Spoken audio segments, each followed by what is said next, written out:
Anish. Hi అక్క. Last ఎపిసోడ్లో మనకి భీష్మ ప్రతిజ్ఞ వరకు చెప్పావు కదా స్టోరీస్. అవును. నాకు చాలా ఇంట్రెస్ట్ అనిపించింది. స్టోరీ స్టార్ట్ చేద్దామా మరి? శంతన మహారాజుకి ఇంకా సత్యవతికి పెళ్ళైన తర్వాత ఇద్దరు కొడుకులు పుడతారు. వాళ్ళే చిత్రాంగదుడు, విచిత్రవీరుడు. ఒకరోజు శంతన మహారాజ్ చనిపోతాడు. భీష్ముడు చిత్రాంగదుని రాజు చేస్తాడు. రాజ్యం పాలించమంటాడు. అదంతా అయిపోయిన తర్వాత ఒకరోజు చిత్రాంగదుడు గంధర్వుల దగ్గరికి యుద్ధానికి వెళ్తాడు.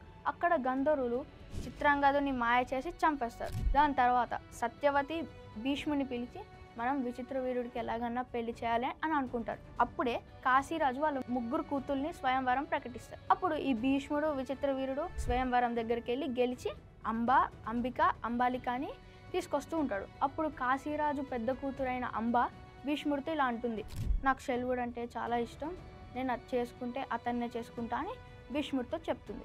అప్పుడు భీష్ముడు అంబాని వదిలేసి వెళ్ళిపోతాడు. విచిత్రవీరుడికి అంబాలికకిచ్చి పెళ్లి చేసేస్తాడు. అప్పుడు వాళ్ళు హ్యాపీగా లైఫ్ లీడ్ చేసుకుంటూ ఉంటే విచిత్రవీరుడికి ఒక వ్యాధి వస్తే చనిపోతాడు.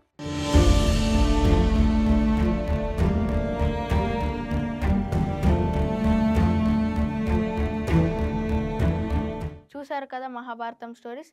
మీరు కూడా నేర్చుకోవాలంటే లిపి.గేమ్ ఆడండి, అలానే నేర్చుకోండి. చిత్రాంగదుడి నుంచి ఇంకా విచిత్రవీరుడి నుంచి కొన్ని క్వశ్చన్స్ అడుగుతా, ఓకేనా? ఓకే. చిత్రాంగదుడు ఎవరి చేతిలో చనిపోయాడు? గంధర్వుడు. విచిత్రవీరుడికి ఎవరినిచ్చి పెళ్లి చేశారు? అంబిక అంబాలిక. శంతన మహారాజు చనిపోయిన తర్వాత భీష్ముడు ఎవరిని రాజుగా చేశాడు? చిత్రాంగదుడు. ఇప్పుడు మిమ్మల్ని అడుగుతా, కాశీరాజు పెద్ద కూతురు అంబ ఎవరిని ప్రేమించింది? విచిత్రవీరుడు పెళ్లి కోసం భీష్ముడు ఎక్కడికి వెళ్ళాడు?